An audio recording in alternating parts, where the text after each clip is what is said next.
कल्याण कारकम राम सनगणोया जय गुरु साक्षी जय गुरु साक्षी।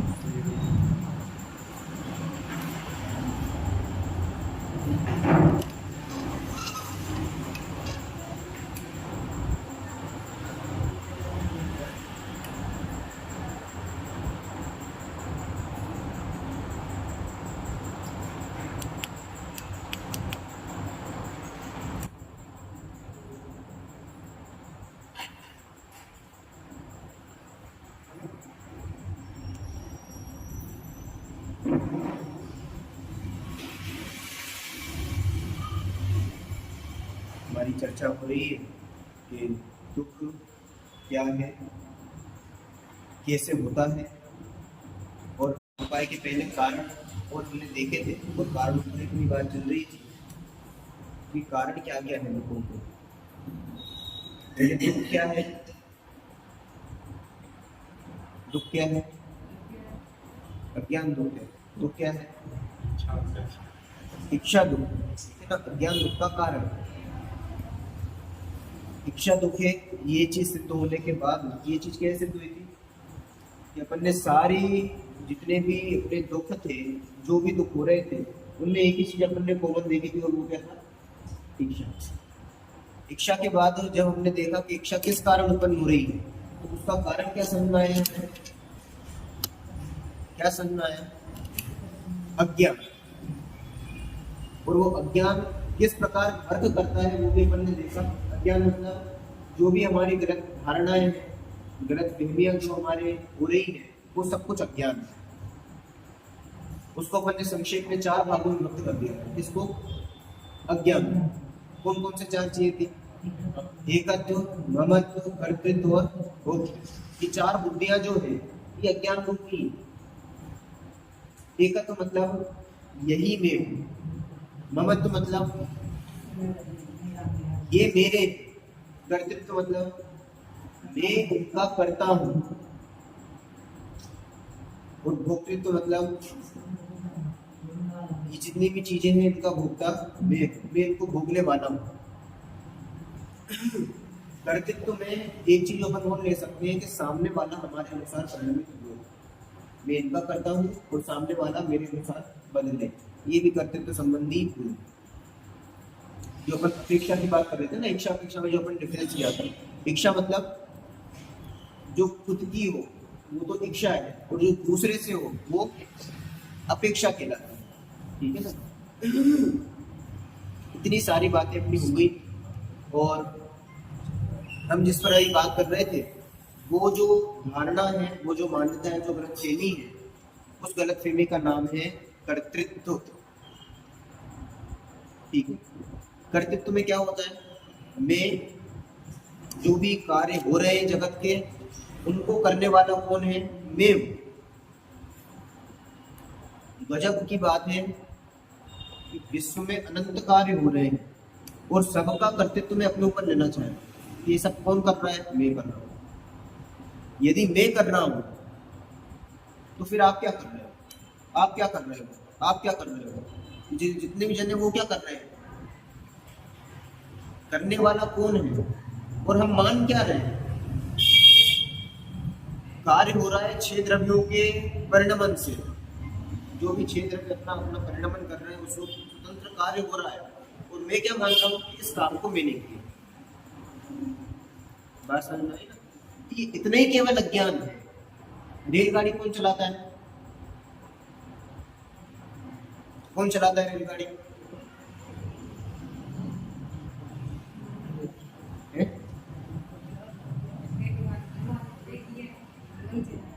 लोकल क्या क्या कहते हैं उसको? रेलगाड़ी। रेलगाड़ी कौन चलाता है?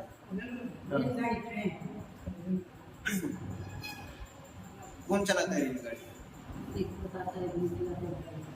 जो भी उसका ड्राइवर हुआ, लोकल ड्राइवर जिसको कहते हैं, वो रेलगाड़ी चलाता है। ठीक है। अब रेलगाड़ी उसने चलाई, हमने क्या माना? मैं चलाता हूँ। या फिर जो रेल मंत्री होता है वो क्या कहता है कि रेलगाड़ी कौन चला रहा है, मैं चला रहा हूँ। अब ट्रेन का एक्सीडेंट होता है तो इस्तीफा कौन देता है, उन लोगों को ड्राइवर देगा इस्तीफा कि रेल मंत्री देगा, तो रेल मंत्री को इस्तीफा देगा, उसने रेल चलाई क्या? नहीं तो रेलगाड़ी एक्सीडेंट वो दिल्ली में बैठा था, वहां पे था ही नहीं, उपस्थिति नहीं था, बैठा वो दिल्ली में था, एक्सीडेंट हुआ तमिलनाडु में, वो भी ड्राइवर ने किया, गलती उनकी थी सारी, सामने गाय आ गई थी, जो कुछ भी हुआ वो एक्सीडेंट हुआ और 100-200 आदमी घायल हो गए, जो कुछ भी हुआ होना था वो हो गया। अब रेल मंत्री ने क्या किया, उसने तो कुछ भी नहीं किया और फिर भी इस्तीफा उसका मांगते हैं, क्यों? क्योंकि उसने भाषण में क्या कहा था कि भारत की जितनी भी रेल चल रही है उसको चलाने वाला कौन है, मैं चलाने वाला हूँ। जब से मैं रेल मंत्री बना हूँ तब से एक भी एक्सीडेंट नहीं हुआ, तब से कोई भी समस्या नहीं आई है, सारी वैकेंसियां बराबर निकल रही हैं, पदों पर बराबर भर्तियां हो रही हैं, रेलगाड़ी बराबर चल रही है, बढ़ती जा रही है, रेल की पटरियों में बढ़ोतरी होती जा रही है, जहां पर रेलगाड़ी नहीं थी वहां पर भी अब रेलगाड़ी आ चुकी है, भली प्रतापगढ़ में नहीं आई और जहां जहां नहीं थी वहां सब जगह आ गई। अब ये सारा काम कौन कर रहा है? कर तो रहे हैं इतने सारे आदमी मिलकर काम, भारत के जो भी रेल मंत्रालय में है या फिर रेल से संबंधित है वो सब मिलकर काम कर रहे हैं, और रेल मंत्री क्या कहता है, मैंने किया, क्योंकि उसने कुछ भी नहीं किया है। तो अब इस्तीफा कौन देगा? हाँ, रेल मंत्री इस्तीफा दे सकता, क्यों? क्योंकि उसने कर्तृत्व का बोझा अपने ऊपर रखा हुआ, वो गलत मानता है, गलत फहमी है उसकी कि वो रेल चलाता है, रेल उसने चलाई नहीं है, पर मान क्या रहा है कि चलाने वाला मैं हूं, इसलिए उसको उसका फल मिल रहा है, इस्तीफा उसको देना पड़ेगा। ऐसे ही आपने कुछ भी नहीं किया, कुछ भी नहीं किया आज तक, केवल अज्ञान के कारण हम ये कहते हैं कि ये चीज मैं करता हूं, ये चीज मैं करता हूं। बताओ रात्रि भोजन कौन करता है? अब ऐसे उल्टे उल्टे भी ले लेते हैं फिर लोग, वो तो आप कह रहे हो ना कि हम करता है, तो रात्रि में खाएं अपन, आलू प्याज जो भी खाना वो खाते रहे, हम तो ही ना खाने वाले हैं, सही है। जिस पॉइंट ऑफ व्यू से अपन देख रहे हैं ना, उस पॉइंट ऑफ व्यू से ही समझना हर चीज को। अपन अभी अज्ञान को फोकस कर रहे हैं कि अज्ञान क्या है वास्तव में। अज्ञान मतलब गलत फहमी, जो चीज हम कर ही नहीं सकते उसको क्या कह रहे हैं कि मैं करने वाला हूं। अब यदि वास्तव में अपन देखें तो रेलगाड़ी किसने चलाई? रेलगाड़ी को किसने चलाया? यदि वस्तु स्वरूप के हिसाब से देखा जाए तो रेलगाड़ी कौन चलाने वाला कौन है? बताओ।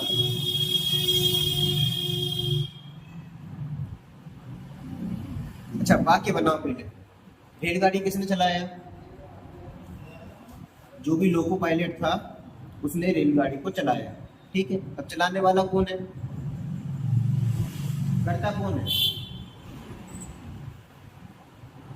बोलो, कर्ता कौन है?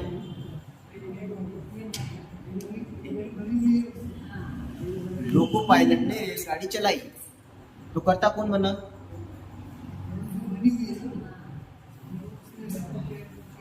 नहीं, वहां पे तो अपन पहुंच रहे हैं, अभी इस वाक्य में कर्ता कौन है? लोको पायलट ने रेलगाड़ी को चलाया, तो कर्ता कौन है? Loco pilot. कर्म कौन है? हाँ? रेलगाड़ी कर्म है, क्यों? क्योंकि उसके पीछे क्यों लगा है, ठीक है। अब कर्म को पकड़ के उसमें ये देखो व्यापक कौन है, तो कर्म में व्यापक कौन है? रेलगाड़ी में व्यापक कौन है? लोहा व्यापक है, तो रेलगाड़ी को किसने चलाया? लोहे ने चलाया है, मतलब रेलगाड़ी को चला रही है। जो भी इंजन में व्यापक लोहा है या फिर जो भी चीजें, कुछ मुश्किल नहीं है।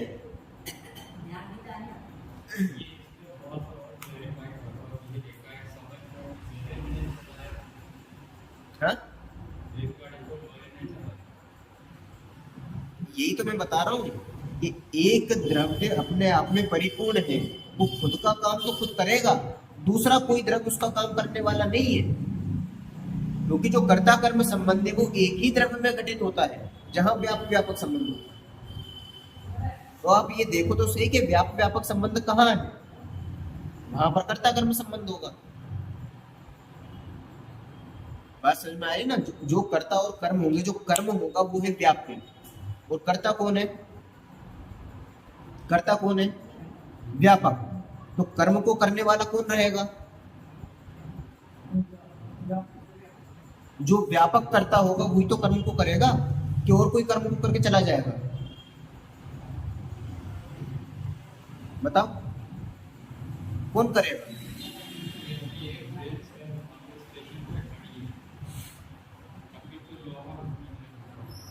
लोहा व्यापक है।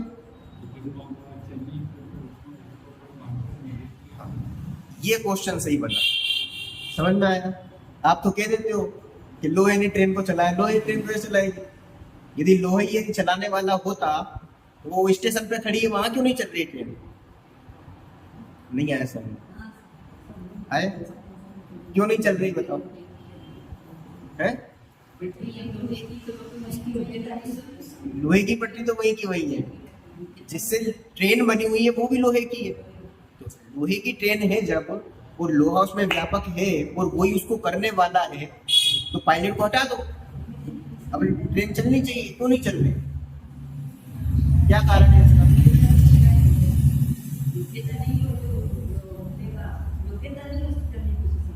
योग्यता नहीं है। बात समझ में आई ना? ये तो आपको पूरा वस्तु स्वरूप पढ़ना पड़ेगा शुरू से, तब जाके वो चीज समझ में आएगी।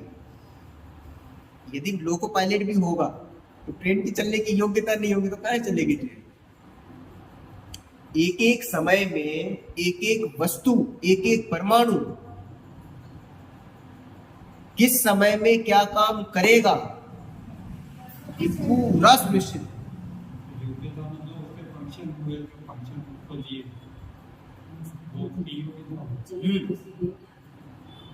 उस लोहे की योग्यता, देखो द्रव्य भी कर्ता नहीं होता है।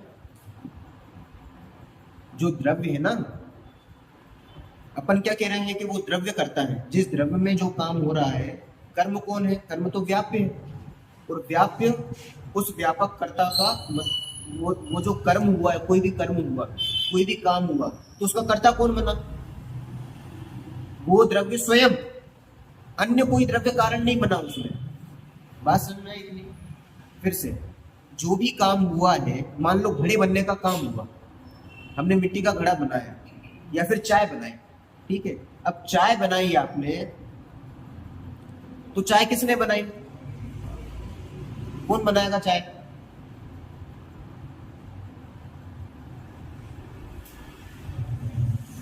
चाय किसने बनाई? दूध से बनी है, ठीक है ना? दूध ने चाय बनाई, सब चीजें मिलकर बनी।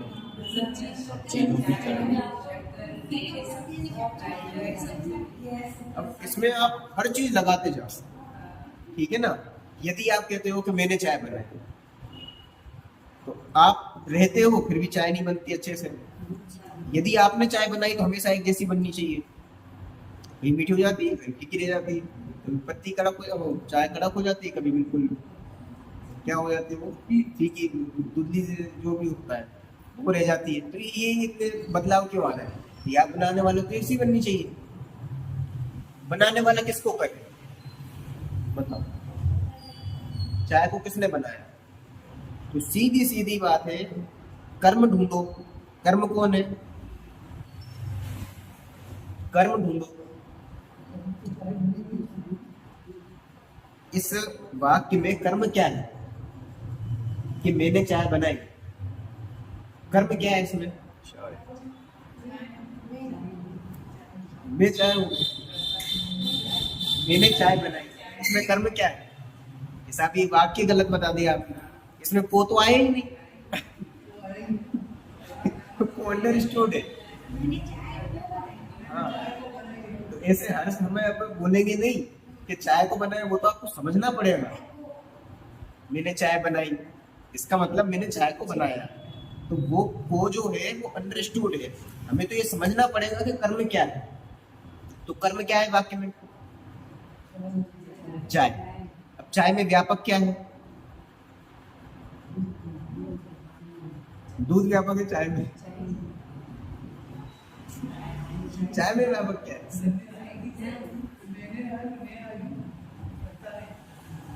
हाँ, करता तो मैं हो गया, मैं जिसके पीछे लगा वो मैं, ठीक है ना। तो करता तो मैं हो गया, कर्म क्या होगा? कर्म तो चाय हुई ना, जिसको बनाया, ठीक, कर्म चाय हुआ।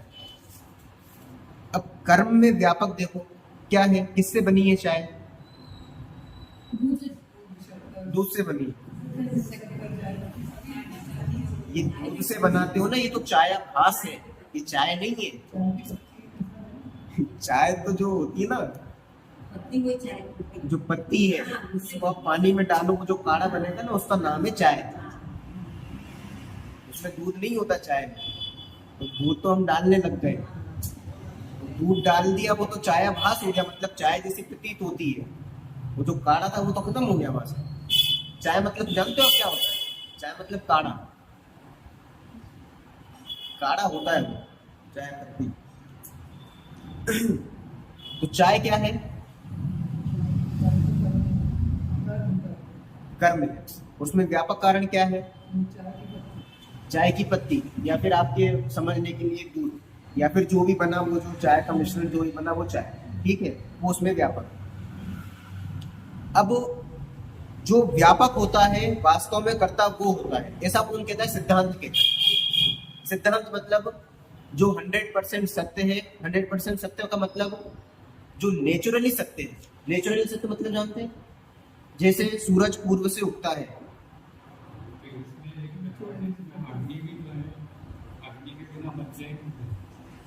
अभी अभी सारे कारण देखेंगे अपन, ठीक है ना। अभी प्रश्न को बचा के रखो आप। सिद्धांत क्या है? जो व्यापक होता है वो कर्ता होता है। किसमें व्यापक होता है? जो भी हमारा कर्म है उसमें जो व्यापक होगा वो कर्ता होगा। ये सिद्धांत वाक्य। सिद्धांत वाक्य मतलब जिसको कभी हम बदल नहीं सकते। ये अनादिकाल पहले से चला आ रहा है कि सूरज यदि पूर्व से होगा तो पूर्व से ही उगेगा, पश्चिम से कभी नहीं उग सकता। उत्तर से तो उग जाएगा कभी नहीं, चौथे काल में उग जाता होगा, पांचवा काल चल रहा है, छठवें काल में हो जाएगा, ऐसा कभी नहीं होगा। यदि वो पूर्व से उगता है तो पूर्व से ही उगेगा। ऐसे जितने भी सांसारिक सत्य हैं जो बिल्कुल 100% सत्य होते हैं, ऐसे ये सिद्धांत है कि जो व्यापक होता है वो कर्ता हुआ। अब आपको ये चीज देखनी है, बात समझ में आ रही है? कोई दिक्कत? पश्चिम से सूरज उग सकता, पश्चिम से सूरज उग सकता है।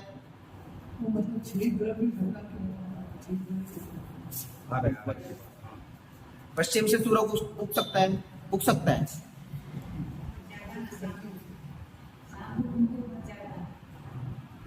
उनके पहुंच जाता है, ऐसा भी हो सकता है। अब देखो अज्ञान कैसे काम करता है। अज्ञान कैसे काम करता है, अज्ञान को समझ। अज्ञान मतलब क्या होता है? गलतफहमी। अब कोई रात में सोया,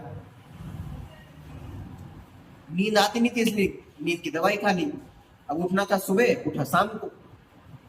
अब क्या कहेगा वो कि भाई सब सूरज तो पश्चिम से उग रहा है। अब वो उग रहा है कि ढल रहा है? पर मैं तो सुबह उगा सकता हूँ, सूरज को मैं सुबह उगा सकता हूँ, वो भी पूरब दिशा से। कैसे?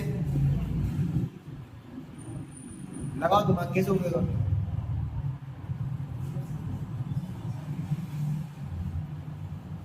उग सकता है कि नहीं उग सकता?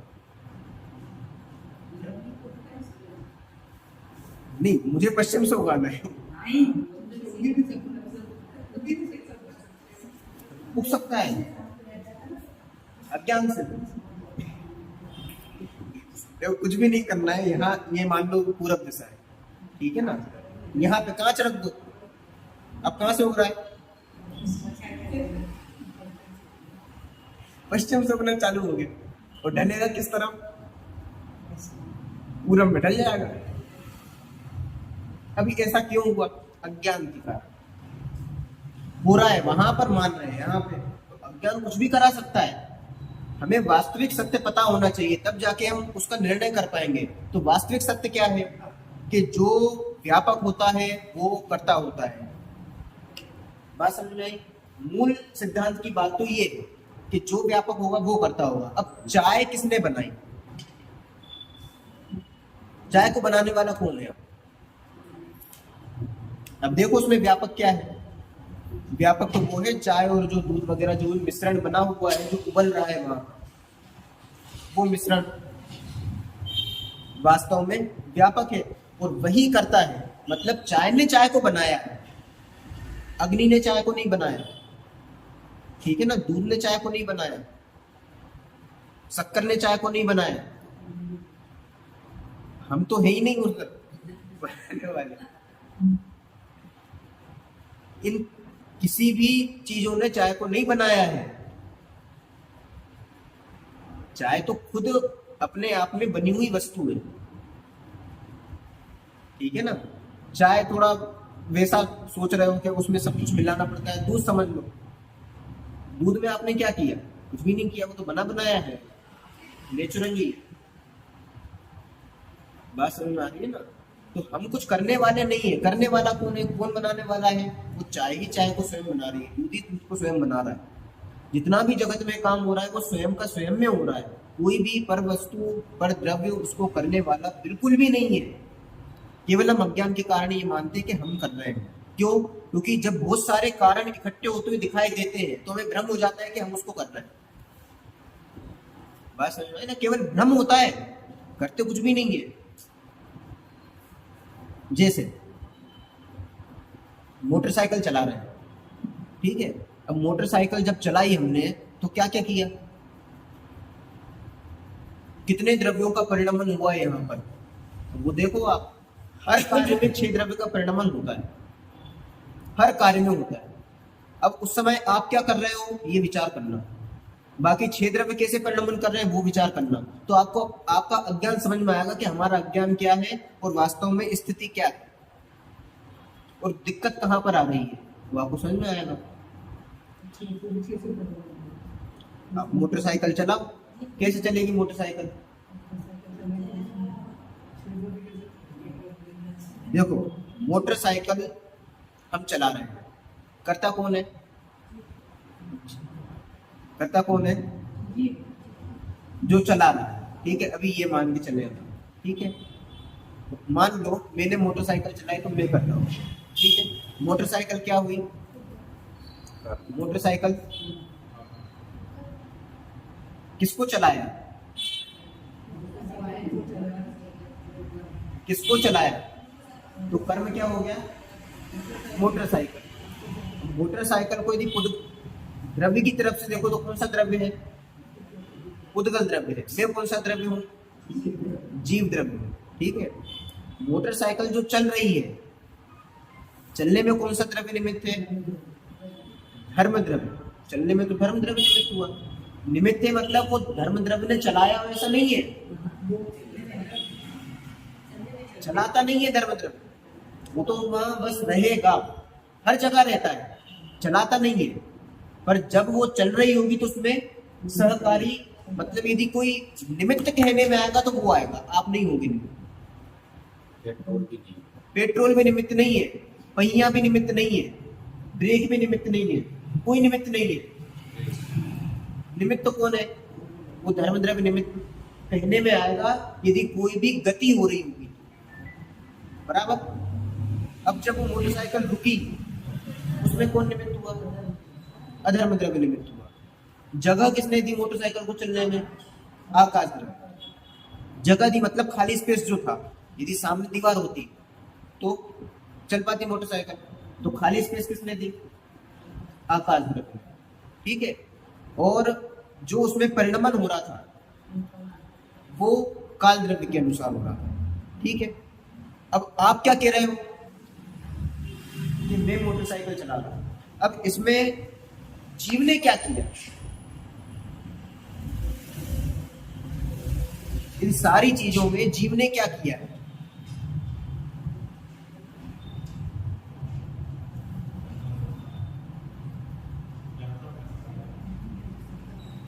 जीव ने क्या काम किया, उसने चलाया है क्या?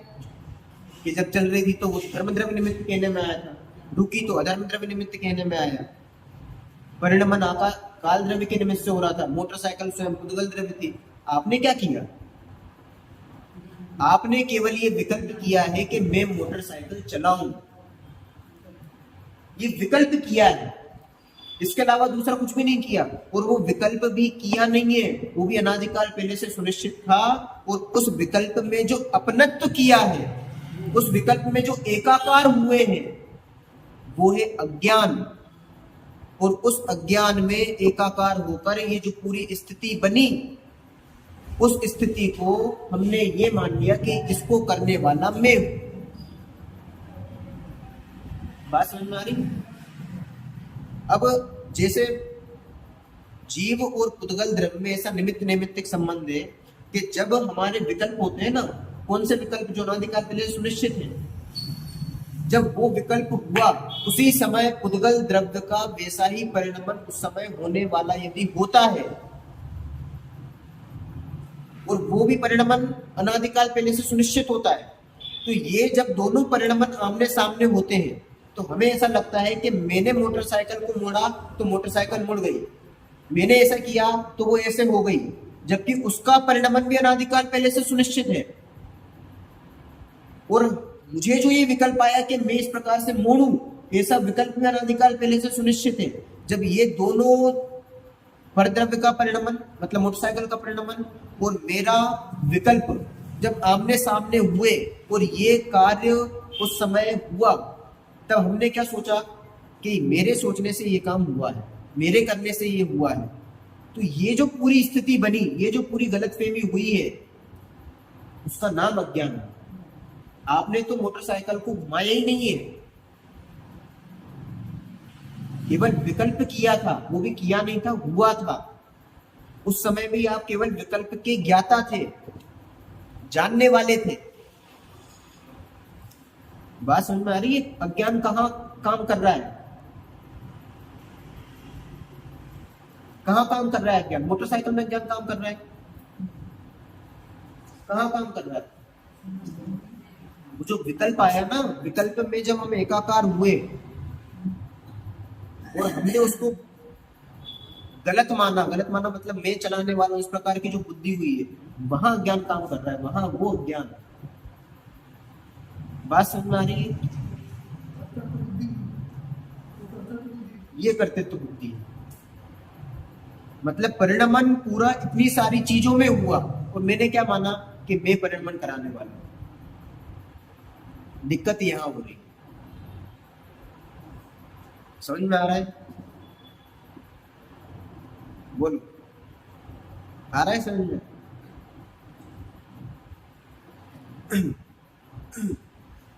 ये हाथ ऐसे अपन हिला सकते हैं कि नहीं हिला सकते?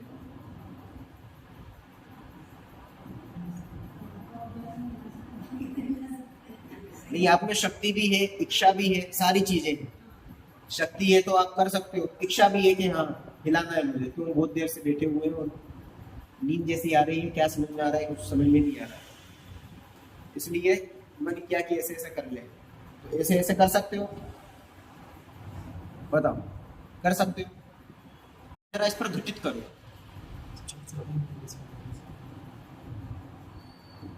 इस पर घटित करो ये चीज कि आप करता हो कि नहीं, बताओ। ये काम किसने किया? ये यहां से यहां जो हाथ का परिणमन हुआ है, ये कैसे हुआ? हाथ का परिणमन परिणमन, हाथ पुद्गल द्रव्य था, जीव द्रव्य ने क्या किया? विकल्प किया। क्या विकल्प किया? कि मैं हाथ हिलाऊं, ठीक है? ये विकल्प किया है या हुआ है? ये जो विकल्प था कि मुझे हाथ हिलाना है, ये अनादिकाल पहले से सुनिश्चित था, ठीक है? तो एक तो ये विकल्प, कौन सा विकल्प? कि मुझे हाथ हिलाना है, ठीक है? दूसरा, ये जो हाथ हिला, ये हाथ कौन सा द्रव्य है? पुद्गल द्रव्य है। ये वास्तव में पुद्गल द्रव्य की एक पर्याय है, ठीक है ना। इसमें अनंत पुद्गल द्रव्य है, यहाँ पर कोई पुद्गल द्रव्य तो वो परमाणु है, यहाँ अनंत पुद्गल द्रव्य है। तो अनंत पुद्गल द्रव्य यहाँ से यहाँ परिणमन कर रहे हैं और उनकी तत्समय की जो योग्यता है वो भी अनादिकाल पहले से सुनिश्चित है कि 8:28 पर ये सारे परमाणु यहाँ से यहाँ जाएंगे। तो यहाँ के जो परमाणु थे वो इतनी गति करेंगे, यहाँ से यहाँ तक की गति, यहाँ के जो परमाणु है केवल इतनी सी गति करेंगे, पहले सुनिश्चित है सारी चीजें। तो ये जो भी परमाणु यहाँ से यहाँ आए ये तो सुनिश्चित थे। जब ये सारा कार्य हुआ तो निमित्त नैमित्तिक संबंध कैसे होता है कि मेरे विकल्प हुए और उसी समय यहाँ से यहाँ हाथ के हिलने का काम हुआ। तो यदि वो काम मेरे विकल्प के अनुरूप हो गया, क्या कहा, क्या कहा, कौन सा काम, जो भी काम हम करना चाह रहे हैं, यदि वो काम मेरे विकल्प के अनुरूप हो गया तो हम क्या मान लेते हैं कि इस काम को मैंने किया। बराबर। अब आप वापस से रिवर्स में जाओ और गहराई से देखो तो ये तो अनंत पुद्गल परमाणुओं का काम था और इसमें व्यापक कौन था, पुद्गल द्रव्य। तो हाथ को हिलाने का कर्ता कौन है, वास्तव में तो पुद्गल द्रव्य करता है, मैं करता नहीं हूं। तो फिर बताओ हाथ को किसने हिलाया, मैंने हिलाया, पुद्गल ने हिलाया? कि हिलाया पुद्गल ने, और मान रहा हूं क्या कि मैंने हिलाया है। इसका नाम अज्ञान। जबकि आपने क्या किया है, केवल विकल्प किया है। कौन सा विकल्प, जो हाथ उठाने संबंधी विकल्प है, और उस विकल्प को भी किया ये कह रहे हैं, हमने उस विकल्प को जाना है। और जाना है मतलब केवल ज्ञान ही तो किया है, इसके अलावा और क्या किया। बात समझ में आ रही ना। आप एक बार स्वरूप समझ जाओ तो उसके बाद आपको सारी चीजें एकदम इजी हो जाएंगी। बहुत सिंपल है। और एक बार यदि दिमाग में चली गई ये चीज और आपने प्रैक्टिकल करना चालू कर दिया, आपको कोई दुखी नहीं कर सकता, फिर कोई दुखी कर ही नहीं। बात आ रही समझ में। मान लो रोटी कौन बनाता है, रोटी कौन बनाता है, किसने बनाई रोटी है, बताओ। बदल गया रोटी बनाई, किसने रोटी बनाई, पुद्गल ही रोटी बना रहा है।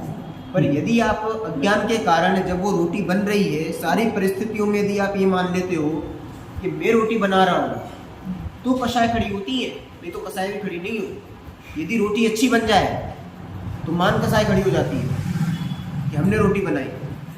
ऐसी रोटी कोई नहीं बना सकता, इतनी फूली हुई, उसमें एक काला दाग नहीं, और ऐसी फूली हुई घी लगा के रोटी मान कसाई होगी नहीं होगी। बताओ प्रतापगढ़ में इतनी अच्छी रोटी कोई बना सकता है, कोई नहीं बना सकता। ये मान कसाई कब खड़ी हुई है, जब आपने ये कहा कि मैंने रोटी बनाई है।